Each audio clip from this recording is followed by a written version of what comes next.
I'm going to show you some great tips and concepts for installing drip irrigation.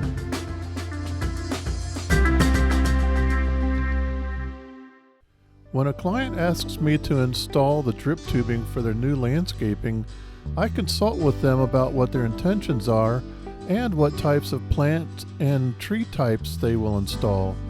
This gives me an idea of what I'll be dealing with, and I usually have some ideas and concepts to share with them that may help them in their project. I might even be able to save them frustrations, time, and money. Once that's discussed, then I need to decide where the water source will come from, like whether we need to add a new valve or two, or whether I can tie into an existing line. I always try to keep the new project on the original controller so we can keep everything on it, instead of willy-nilly adding hose-end timers or battery-operated timers. This just adds more complexity and hassle to the ongoing seasonal programming and maintenance of the system. My timeline on these projects is for them to get everything prepped by installing the plants and weed cloth, and then I'll come in and install the tubing right afterward, so they must let me know several weeks in advance of the date they'll be installing their plants so I can get it on my schedule. Now, here on this project, the plants are in place and so is the weed cloth. Here's a tip. Weed cloth does not keep the weeds out. The weeds can grow right on top of the weed cloth with a little bit of soil and moisture. It's mostly for creating a barrier between the soil and the rocks or bark that you install on top of the weed cloth so they don't mingle. And another tip, don't install the drip tubing under the weed cloth because you won't be able to inspect the tubing and the emitters. You won't know where the tubing is, and you'll end up slicing through it with your shovel someday.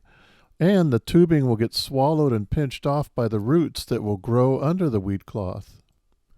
Since the lawn was removed, they no longer need the irrigation lines for pop-ups, so we're abandoning one line completely by labeling and disconnecting the wire that goes to that line. On the line that we'll use, we removed the pop-ups and capped the risers. If your water pressure is too high for the drip line, then a plastic pressure regulator should be installed at the valve or where we're going to convert from PVC to drip tubing. I cover that in more detail in other videos. In this case, we already have a regulator Y filter combo made by Hunter called an HFR for Hunter Filter Regulator. So all I need to do is create the conversion at one of the pop-up risers. I tie it in here. That pop-up there was on that swing arm. And I just create an adapter with swivel adapter on here. And normally I like to come up with 3/4 inch and then tee off with a drip tee. That way I get a full 4 gallons per minute going in both directions. In this case, I've only got 4 coming to here, and then it splits off, and then it splits off again. As I've mentioned in other videos, my mantra is the fewer parts the better, because every part is a potential point of failure. So I keep drip systems as lean and mean as possible. I rarely use 1/4 inch tubing. I always attempt to install the emitters directly on the 1/2 inch tubing. There's no need to put 1/4 inch tubing on that emitter and run it over to the plant, because the water's going to run down to the plant, and the plant's roots are going to go where the water is over time, so they will meet in the middle. Because the plants are so spread apart, I used standard black tubing and installed 1 gallon per hour emitters at each plant. But I used tech line around the drip line of the redwood tree for even watering using a transition tee here, but you notice I didn't connect the other end of the tech line back onto the black tubing because I always leave this loose so I can move the tech line as needed. You can see my other video about tech line linked below. So the way I do this is I get this connected, then I connect the drip tubing, And then I take my fresh 100-foot coil of tubing and I go down the longest path first, longest and straightest path. That way, if there's any left over, I can use it somewhere else like I did here. So on this one, I uncoiled it, went all the way down to the end down there, and then there was some left, and it just so happens that it's just the perfect length for this little run right here. So that's one of the benefits in doing it this way. Then I took my second fresh coil, teed off right here so I was straight in line with this first plant, and coiled it along here, uncoiled it actually, and I brought it along here and along there, and then took it all the way to the end down there,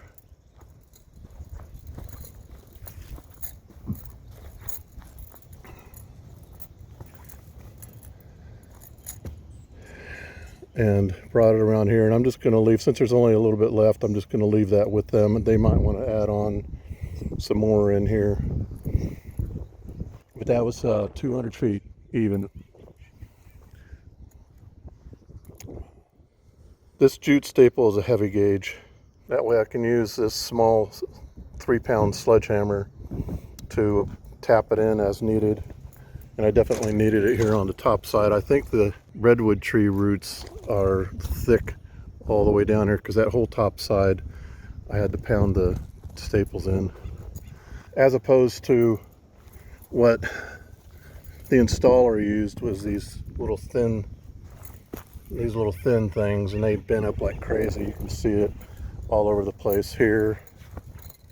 See, I tried to pound it in and it wouldn't pound.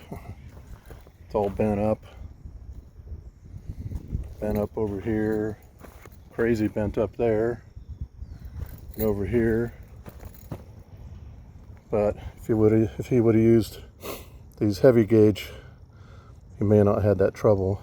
When I'm putting the tubing along the plants, I only use jute staples where I have to.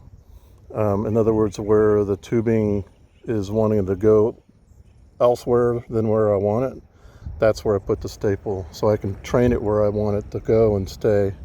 I don't install the jute staples every foot or every 2 feet or whatever, and they don't necessarily have to be at every plant either. It's not the method. It's just to hold it down where it's not behaving, where you need to make sure that it stays where you want it, at the right distance from the plant. Now each one of these plants is going to grow differently. These agapanthus here are going to grow in all different directions. They're going to multiply, and if they don't keep moving that tubing back each year, it's going to end up swallowing and pinching off that tubing, guaranteed. The gazanias won't. The lantana is going to become a huge plant, probably 6 feet or whatever. It's going to get huge, so that I purposely have this tubing away from it. But you notice that I have the tubing on the high side of this slope so that the water can run down, because it definitely will on top of this weed fabric, but it will anyway just because of gravity. But I want that water to flow down, and I want that tubing to be away from the plant, so when the base of that plant gets larger and larger, we don't have to hopefully worry about it swallowing the drip tubing. The grass here is going to do the same thing as the agapanthus. It's going to get wider, a lot wider. It's going to get several times wider than this, and even as far away as that tubing is, it'll end up swallowing it if they don't move it later down the road. The tubing needs to be checked every year during the growing phase, especially to make sure that the plants aren't swallowing the tubing. So, and then I have not put the figure eights on the most of the ends yet.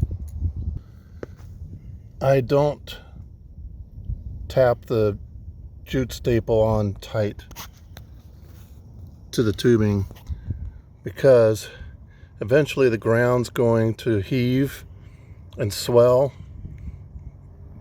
And when that happens, if you have that tight on there, then it will pinch off the tubing, guaranteed. I just dealt with that the other day too, where it was pinched off completely and there was no water flow through it at all. So give it a little room. This is only just to hold this in place, so it's not going to be moving around horizontally. That's all it's for. You don't want to be tripping over it, but as long as it's holding it, that's all you need. The reason I haven't crimped the figure eights onto the tubing yet is because I want to run water through, get any possible dirt out of the lines, and I want to push the air out of the lines before I start putting the emitters on.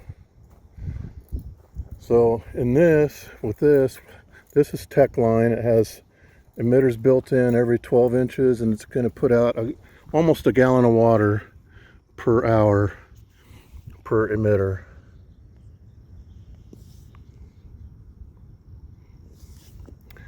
And with this redwood tree, all I'm trying to do is get some extra water for it around the drip line. So it's approximately around the drip line of the tree. So it's just loose. I only have a few staples just to hold it where I want. I want it there at the T, one on that side, one on this side, and just one there near the figure eight. And on the figure eights, sometimes I just ran across this a couple days ago again, where guys are putting the staples right through the crimp, and then rust builds up on the ends of the jute staple, and it makes it difficult to pull it out, especially through that crimped tubing. So keep it away from the crimp. The installer only cut the fabric just enough to get the plant to stick out. There's going to be some problems when these plants are getting bigger.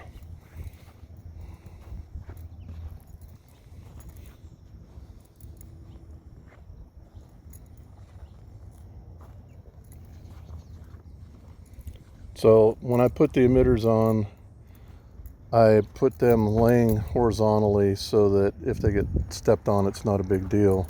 When you put the emitter facing straight up, there's a good chance when somebody steps on it that they're going to break it off. So next is putting the emitters on. Be generous about how much you crimp. Give it about 4 or 5 inches.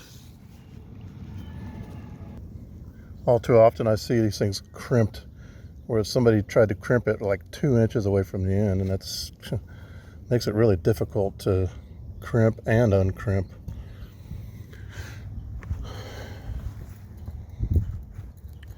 And it's easier to crimp it if you crimp it in the direction that it's naturally coiled, like this is here.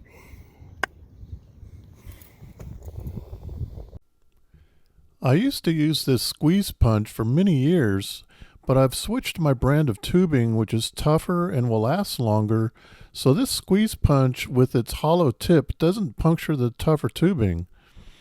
I researched online for the sharpest pointed punch tool, and this one does the trick, hands down. It's called a pocket punch, and it's available on the drip page of my resources site linked below. It has this feature on the end of the handle that can assist in pushing emitters into the tubing too.